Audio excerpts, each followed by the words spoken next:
Hello and welcome to the program. I'm Susan Ilian here in Lagos, Nigeria.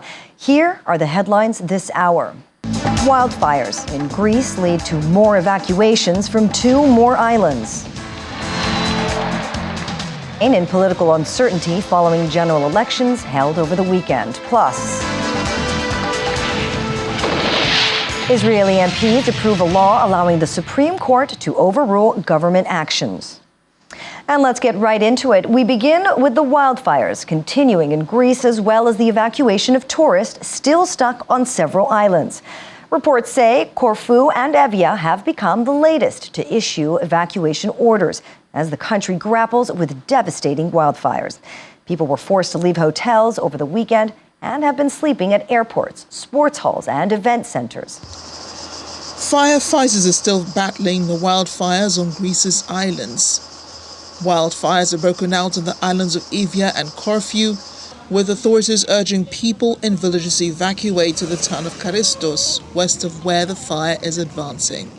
Other fires requiring evacuations have broken out on the northeast side of the island of Corfu and in the northern Peloponnese region near the town of Isreal. Traffic on the old Athens-Patras National Road running across the coast has been cut off. Meanwhile, firefighters from Slovakia and Romania have joined efforts to beat back wildfires on the island of Rhodes, which has already forced thousands of people to evacuate. Footage published on Facebook by Slovak and Romanian authorities shows Slovak firefighters at the scene of a fire near the village of Aslipeo and Romanian fire service vehicles disembarking at Rhodes Airport. Earlier today, smoke from the wildfires billowed over a beach on the island after the inferno already forced the evacuation of 19,000 people over the weekend. Temperatures over the past week have exceeded 40 degrees Celsius in many parts of Greece and were forecast to persist in the coming days. Tourists could be seen queuing at Rhodes Airport today, awaiting repatriation flights home. Some holidaymakers said they walked for miles in scorching heat to reach safety. The fires left trees black and skeletal. Dead animals lay in the road near burnt-out cars. Rhodes is a hugely popular holiday destination, particularly with visitors from Britain. Many of them returning back to Britain on Sunday and on Monday from Rhodes described their experiences of chaotic scenes, which one described as hell on earth. Close up, it looked like hell on earth, to be honest. And there's a lot of fire. But I just hope everybody's okay. You were all right in your resort? Yeah, it was fine. A lot of people came to our hotel, didn't they? From Lindos. We didn't in particular. We stayed in a Fandu, but we had a lot of sort of people from different hotels come and be put into our hotel, basically. So your hotel became an evacuation centre? Basically, yes, yeah. So I think one night we had about 4 or 5 different families. I think we got to a point where I think we had 8 individuals in one room. In the meantime, a wildfire at a UNESCO-protected geopark in the Greek main Peloponnese region burned into the night on Sunday. Videos posted on social media showed large clouds of smoke billowing as flames spread across the landscape of the Kelmos Varakos UNESCO Global Geopark as darkness fell. Greece often faces wildfires during its summer months, but climate change has led to more extreme heat waves across southern Europe and many parts of the world. Our correspondent Juliana Olayinka joins us now from London. Juliana, great to have you here. Let me get straight into it. Now, most of the tourists stuck on the Greek islands seem to be British. Why is Greece the go-to place for most of these British tourists? Good afternoon. Well, Greece is just a popular destination for British holidaymakers, as well as Spain. It's about 4 hours away. I've been to Greece several times with my 3 daughters. I think it's a very kind of family-friendly destination. But of course, just listening and looking at those pictures from Amarachi's report there, what was supposed to be an idyllic holiday for holidaymakers has of course, turned into a nightmare.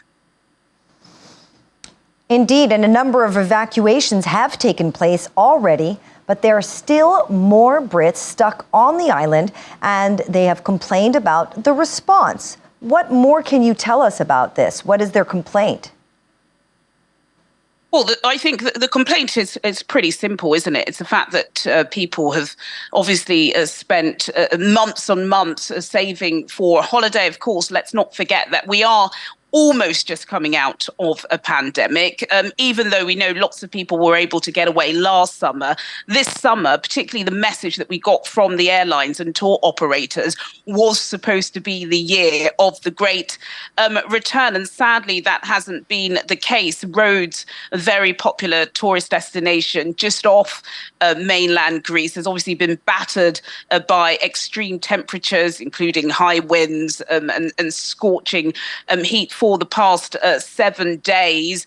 There does appear to be perhaps some miscommunication between government officials and agencies working on ground, and including 10 Downing Street, because at the moment, believe it or not, airlines, British Airlines, TUI, Jet2 are still flying into Rhodes. They're still flying into Crete. They're still flying into these islands. But then if you are on that island and you've been kicked out of your hotel, and we know 19,000 people have been evacuated, it does appear to be some mixed messaging.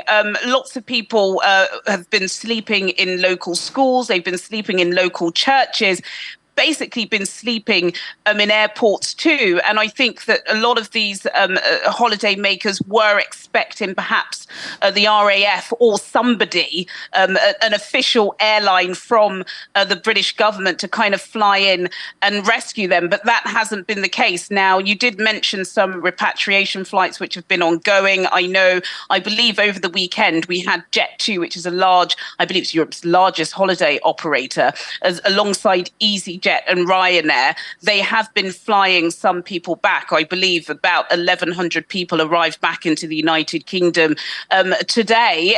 But now there are conversations, of course, about compensation. A lot of people are a little bit ticked off.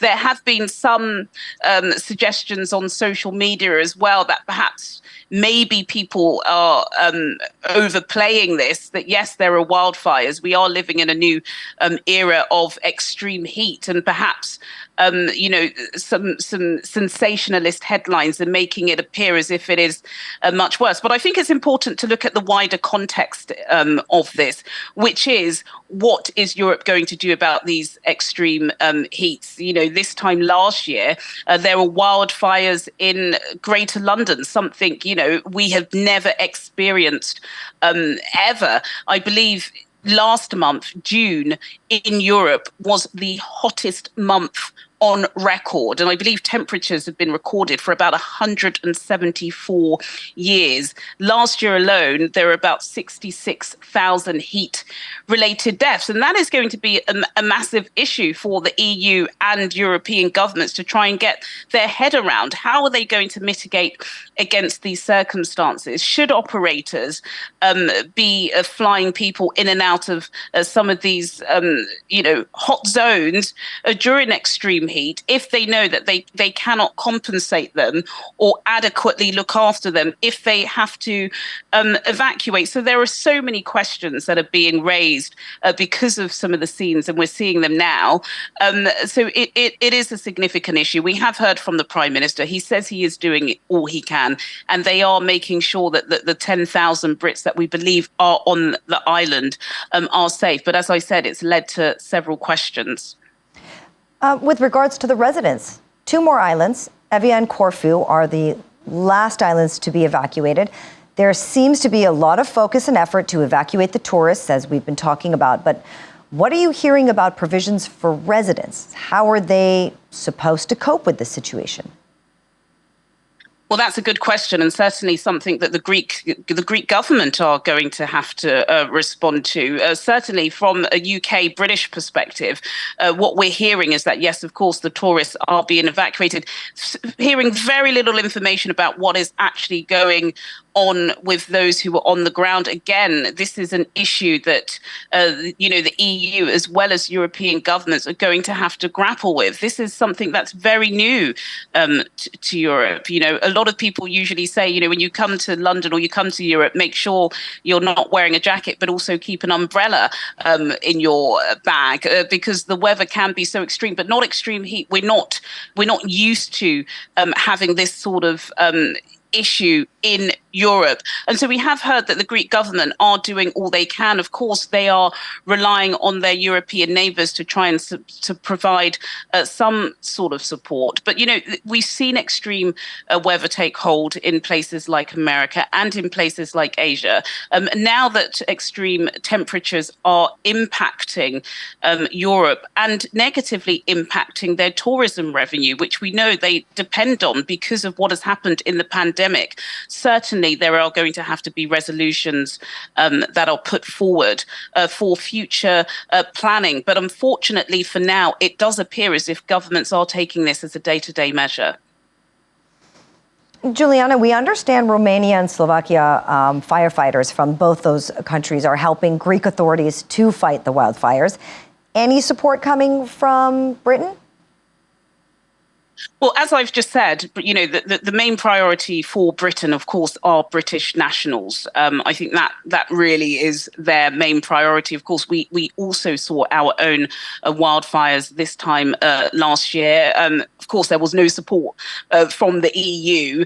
I think, the fact that a lot of these holidaymakers, in fact, thousands of them, are insured, certainly there are going to be big discussions had about how these individuals will be able to get their money back. I think it's commendable that the Polish government and others are trying to help Greece and other European countries, including Italy, that are going through these extreme temperatures. But what we heard from the Foreign Minister, Andrew Mitchell, and what we heard from the Prime Minister's spokesperson this morning, and I then believe it was reiterated to the press from Rishi Sunak, the Prime Minister, at lunchtime, is that their priority is making sure that those who are on the island of Rhodes, who are British nationals, will be evacuated safely. And my final question to you, Juliana, in the meantime, what other measures are in place to reduce the casualties and to prevent the situation really from getting worse? I wish I was a firefighter or an expert in that area. I can't pull that information out of my hat, I'm afraid. But again, this is a conversation about climate change, isn't it? This is a conversation about how the world is changing and that we really do have to look at how we can mitigate or adapt the way we used to live for a changing climate. Now, I believe one of the issues that, Rhodes has had is that where this wildfire appears to be taking place is a very mountainous region. A lot of the kind of idyllic, shall we say, resorts are located around that area. Are tour operators going to have to start looking at perhaps changing some of those idyllic locations where wildfires can pick up so quickly? Perhaps those are not the spaces that they should be building some of these massive resorts. But again, these are really long-term conversations. These are conversations that are going to be having to had at the senior level of the European Union, which I do believe they are having. But the priority now for governments is, of course, making sure that their citizens are safe and they can bring them back safely. But this is one for the climate change experts who are kind of shaking the shoulders of government bodies, asking them to make sure that they can prepare for situations like this. But this is something very, very new. But hopefully nobody has passed away due to these heat-related illnesses. But like I said, 66,000 people died last year. So it's a serious issue. This is the second year in a row we're starting to see this. So perhaps there will be some changes and some developments from the European Union and those countries that have been impacted. Absolutely. One hopes so. Thanks again, Juliana. Thank you. That was our correspondent, Juliana Olejinka. from London. Now moving over to the U.S. state of Washington. A raging fire has forced a new round of evacuations along a rural stretch of Klickitat County after burning more than 51,000 acres in 3 days. The blaze, known as the Newell Road Fire, is the largest in Klickitat County history and is still 0% contained. The fire has destroyed several structures in the area and is threatening homes, farms, crops, and livestock, as well as solar and wind farms, and as well as a natural gas pipeline. The county remains under a red flag warning with high winds and relative low humidity. I'm retired from the fire department about 5 years ago, and I was assistant chief during the Cleveland fire, and that's an eye-opening thing. But not that we're really used to these kind of fires, but it's something different than what firefighters that come from a urban area to something like this. They really kind of lost. British Prime Minister Rishi Sunak says government's net zero targets on the environment are important to him, but he does not want to do anything that will add to people's bills at a time of high inflation. Back in 2019, Britain became the first member of the G7 to set a net zero target, but some in Mr. Sunak's Conservative Party have criticized the net zero agenda for being too expensive. When asked if he was still committed to targets of ending the sale of petrol and diesel cars by 2030 and reaching net zero emissions by 2050, Sunak answered in the affirmative.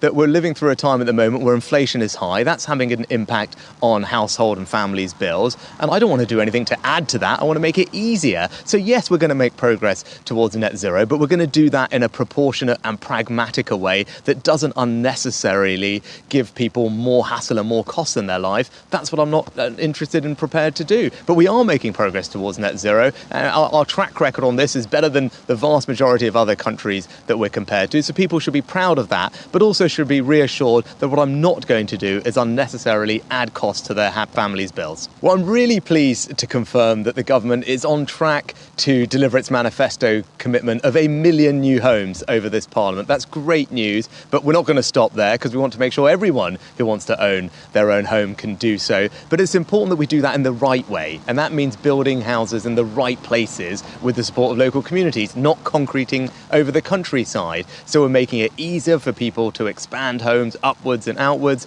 We're making it easier to build on brownfield sites with more investment, and we're investing in the planning system. So taken together, that's a practical approach that will mean more people can own their own home, but we're doing that in the right way.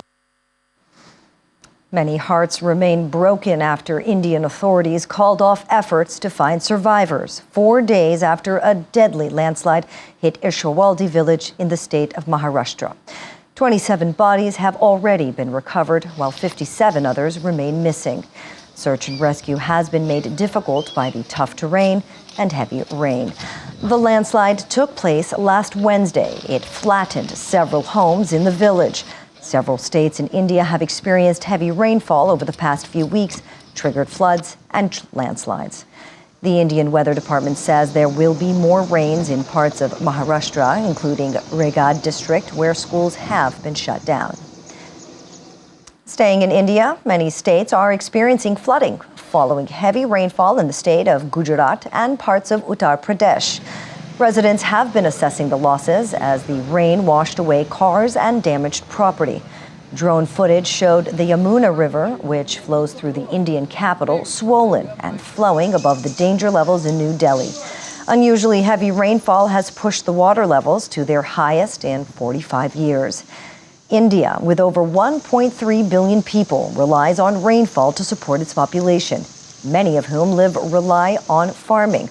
But excessive rainfall can cause floods, landslides, and waterborne diseases. Over in China, 5 people have died, 2 more missing after heavy rain burst a riverbank in a village near Hangzhou City. Muddy waters gushed through streets in a village in Dayun Township, pouring into houses and turning over cars. State news agency CCTV says torrential rain has caused flooding in multiple provinces and regions, including Liaoning, Inner Mongolia, Zhejiang, and Jiangxi. Authorities have already evacuated nearly 6,000 people following the natural disaster.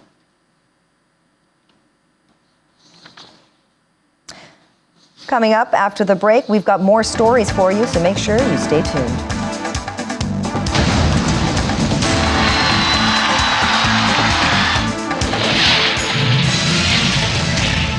Welcome back. Climate activist Greta Thunberg has been fined 2,500 Swedish krona. That's $240 for disobeying a police order to leave a climate protest in the port of Malmo last month. The 20-year-old denied the charge, saying, "My actions are justifiable."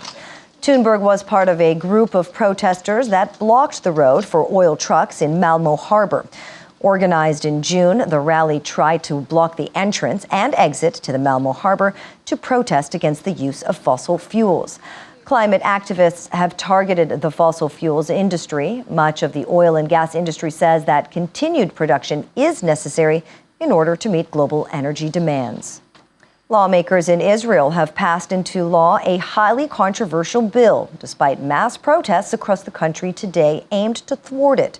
The law removes the power of the Supreme Court to overrule government actions it considers unreasonable. The planned reforms have triggered some of the biggest protests in the country's history, with opponents warning they imperil Israel as a democracy. Police and protesters scuffled today, police dragging demonstrators away as a group demonstrating against the judicial campaign by Netanyahu's nationalist religious coalition staged a sit-down protest blocking a road. The government announced its plans to change the judiciary in January, soon after it was sworn in, setting off unprecedented street protests, stirring concern among allies abroad for Israel's democratic health and denting the economy. Israel's former president, Rivlin, on Sunday told protesters the country must be saved from a dire moment. This happened hours before the MPs announced their decision today. Prime Minister Benjamin Netanyahu's attempts to limit the powers of the country's courts has plunged Israel into one of its worst crises in decades. And let's switch gears now to Twitter, which, thanks to its CEO, Elon Musk, is now wearing a new logo. It features a white X on a black background for the familiar bluebird symbol. The logo was projected on Sunday on the exterior of the company's offices in San Francisco. The Twitter handles of Musk and Twitter Chief Executive Officer Linda Yaccarino now feature the X logo, although the Twitter bluebird is still visible across the platform. Musk said on Sunday he wanted to change the logo and polled his millions of followers whether would favor changing the site's color scheme from blue to black. Well, social media analyst Drew Benvey has questioned the reasoning behind the Twitter rebrand, saying many issues the social media app has faced over recent months will remain. I think in changing the logo from Twitter to something different, and in the X logo, it is completely different. You know, there's no cute animal. It's a different color scheme. It's really going to have a totally different appeal. And I think they're throwing the baby out of the bathwater here, and they're losing ultimately a lot of credibility that Twitter has built up over the last, 10, 15 years. And the last few months, really, what they should have been doing, I think, is just rewinding rather than rebuilding. And that's kind of what we're seeing now with the new rebrand. So the last few months have been tumultuous at Twitter, but a new brand I don't think is going to solve everything. We've got the owner, Elon Musk, and the new CEO, Linda Yaccarino, both talking about the rapid rate of new feature launches coming through audio, payments, connectivity. I actually think that this is less about reinventing Twitter and more about building a brand around Elon Musk's current empire, which is, for example, SpaceX, where the X brand really does connect a little bit more closely. So I think this is more about ditching what Twitter has become and trying to build something bigger around connectivity on the SpaceX platform. I think much has been made of Twitter's recent turmoil and new challenger brands as social networks looking to take Twitter's user base and move them over. Threads, Blue Sky, Mastodon, to name just a few. But Twitter has actually held on to a core user base over recent months. And a recent Ofcom report published actually shows that Twitter is the number one source for breaking news for UK adults in some sectors such as politics. So I actually think there was a lot that Twitter could have held on to were it to have worked on it and improved its features rather than throw everything away to a certain extent and go with this rebrand. I think Twitter and X's rebrand, how it's actually taken shape, to me, is a little strange. It won't have the mass appeal of Twitter because of how it's actually been carried out. So we've seen just in the last few hours, in the dark in San Francisco, the X logo beamed up onto the side of the Twitter headquarters. And it looks almost like something out of a dystopian movie, maybe something out of Gotham City and Batman. Everything's very dark. It certainly is not going to have the mass appeal. So there's going to be some thought put into why is it so dark? Why is it being carried out at night on a Sunday night? So I think the targeting of the audience is going to be, something to play for here. And that will be something that they've factored into the way that the brand actually looks and the brand activation work that they're doing right now as well. And joining me now is convener Mind the Gap Tech Initiative, Kenneth Coral. He joins us from Port Harcourt. Kenneth, welcome to the program. Now, what impact do you anticipate the rebranding will have on Twitter's user base and really the overall user experience on the platform? Okay, thank you. I really don't think this whole conversation on rebranding Twitter will have any significant implication on the user. I mean, the user base of Twitter itself. It wouldn't change it from 450 million subscribers, monthly subscribers, to the likes of Facebook 2.7, Instagram 2.7, as in billions.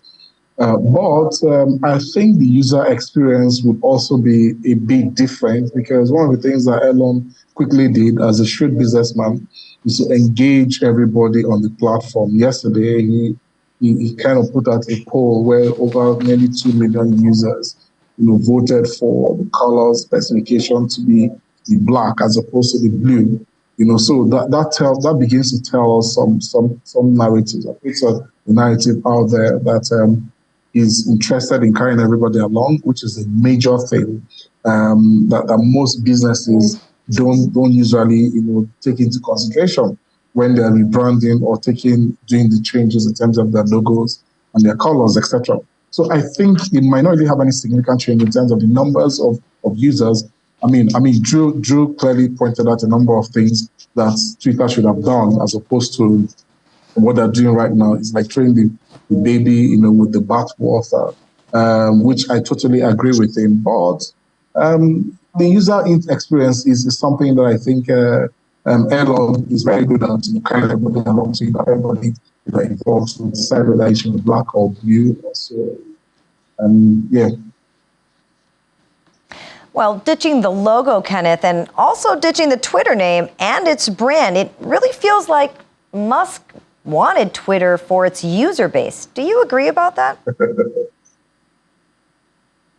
Well, I might not really agree with you about the user base. I mean, of Twitter, because if he wanted, I could have gone for the likes of WhatsApp, which was an easier buy. At the time it was open in market in 2014. I mean, imagine he brought out over $40 billion to buy Twitter. Even though he had the gamble, he had the things where he didn't understand how it works with SEC, etc., and he was penalized, and he had to pay close to about $20 million as penalty, as fine. But it wasn't after the user base that I was looking for. I wasn't looking after the population, the subscribers. I think Elon wanted to make a categorical statement. Remember when he wanted to acquire Twitter? He said things like he wanted free speech. He wanted people to say whatever they want to say when they want to talk about it. So I think for him, as Elon, he wanted a situation where he can have some share of the media just like Drew said, he wanted a situation where you can build conversation roundabout what he's doing, Starlinks, SpaceX, etc. If you look at the X corporation, they all take the X logo. Whatever it is comes like an X. Starlinks has like an X on it. SpaceX has an X. And Twitter also X on it. So he's trying to build, he wants to have a share, a pie of the media space. So he can say whatever he wants to say. He can push whatever agenda he wants to push out as quickly as he wants to push it out, as much as he wants to push it. Because you have the press, you have media, you can say anything you want to say, really. I think that's what Elon wanted, not really for the 450 million subscribers. But I've gone for WhatsApp, which is about, at that time it was 2.7 billion, and they were only offering it for, I think it was about $16 billion as opposed to putting out $44 billion.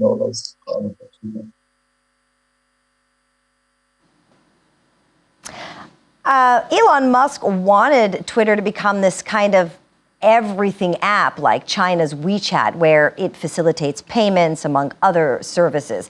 Will there be any changes to the core functionality of the platform with the introduction of X, or will it be primarily a branding and naming update? What evidence is there of him actually doing anything that pushes this in a different direction? Because right now, when I look at the new logo here, it's just a black X. Okay. So basically,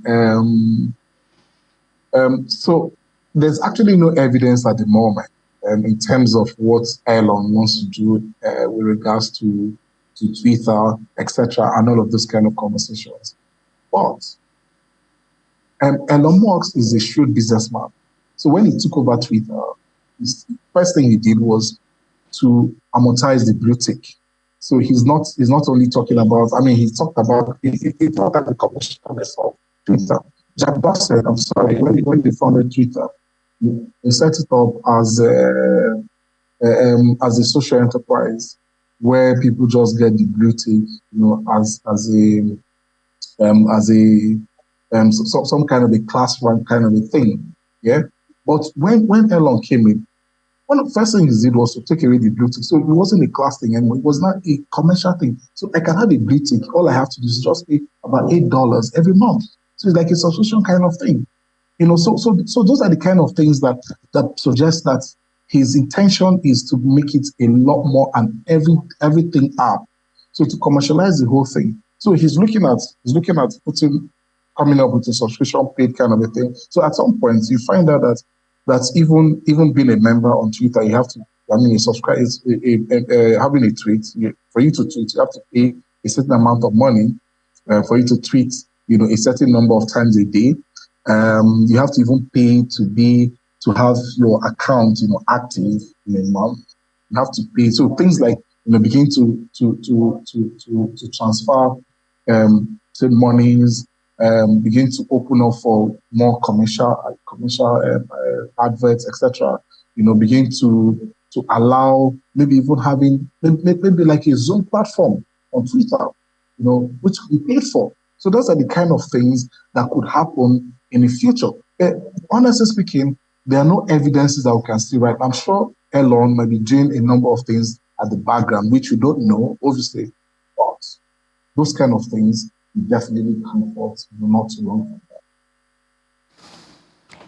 Kenneth, I wonder what has to happen before we can officially decide whether Elon Musk succeeded or failed.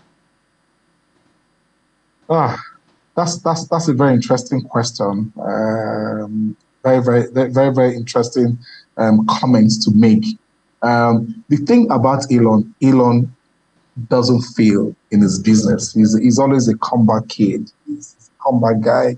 Whatever business he's into, he makes sure he succeeds in it. You can see what is happening now. There's a whole lot of competition between himself, Twitter, and Mark Zuckerberg Threads. Thread came out the other day within within a few days, within a few weeks, he's already having nearly 180 million users. But the strategy they used was to tie it to your Instagram account. So if you had an Instagram account, you could try that. All your followers on Instagram will follow you, which was a good move. But the thing is, the obvious thing is that Elon Musk, I don't think he will fail. Whatever he does will have to be, he will still push it. No matter how controversial, no matter how inconsequential it looks, no matter how irrelevant it sounds, you push through. I mean, you can see that he's gone through all of the things. He's gone through SpaceX, gone through even Starlink, gone through the Boring Company, where his intention is to create another ground subway, to New York, etc. That can take you to those places within a few hours, but it's at his work, it's at his game. So I don't think there's any failure, when it comes to Elon. He's always, like I said, he's a comeback. He always come back. Well, it's true he doesn't fail, but do you think Musk regrets what he's done?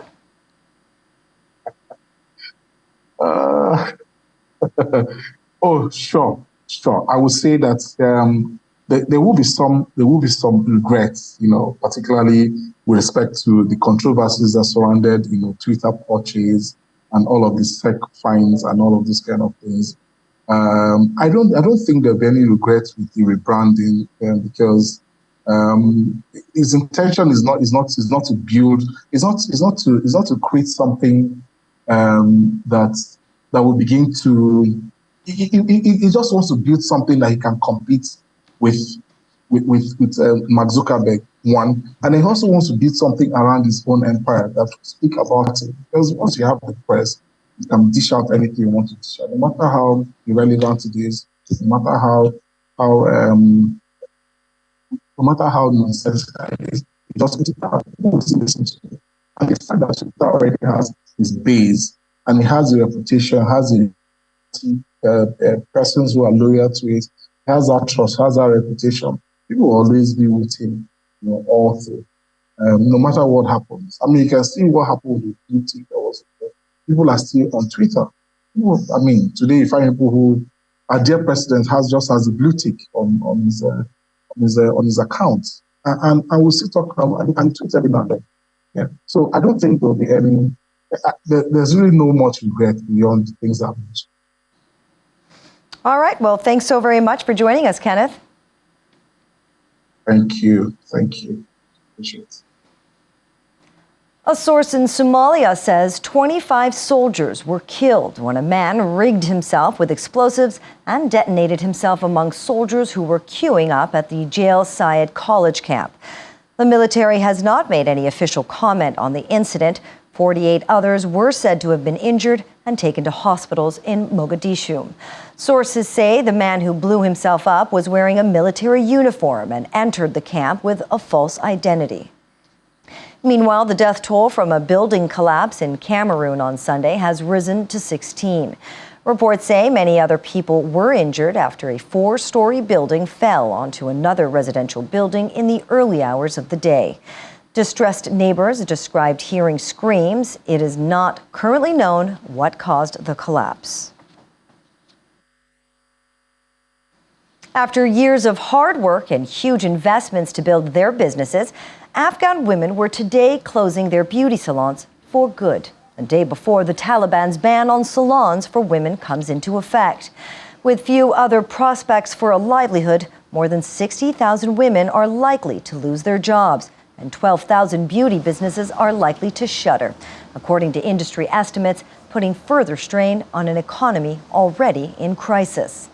The Taliban's ban on beauty salons issued last month is the latest in a series of restrictions imposed on women in Afghanistan since it took control of the country 2 years ago during the chaotic withdrawal of U.S. troops. The funeral of British-born actress and singer Jane Birkin, a 1960s wild child who became a beloved figure in France, took place in Paris today. Celebrities, including actresses Catherine Deneuve of France and Britain's Charlotte Rampling, attended the funeral at the Saint Roch Church in central Paris. Birkin was best known overseas for her 1969 hit in which she and her then lover, the late French singer and songwriter, Serge Gainsbourg sang the sexually explicit Je t'aime, moi non plus. She had lived in her adopted France since the late 1960s, and apart from her singing and roles in dozens of films, she was a popular figure for her warm nature, stalwart fight for women's and LGBT rights. After her death, the French Culture Ministry said the country had lost a timeless Francophone icon.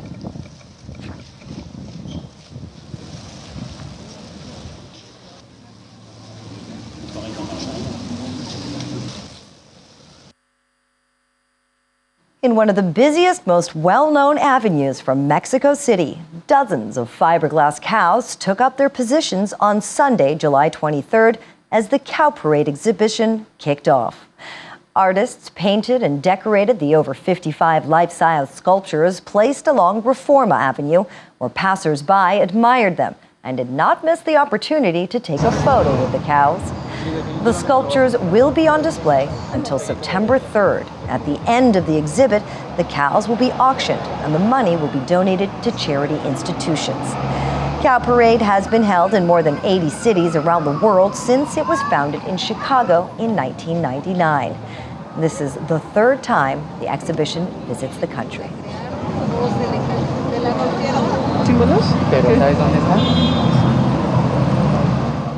And that's it for The World Today. I'm Susan Ilian. See you tomorrow.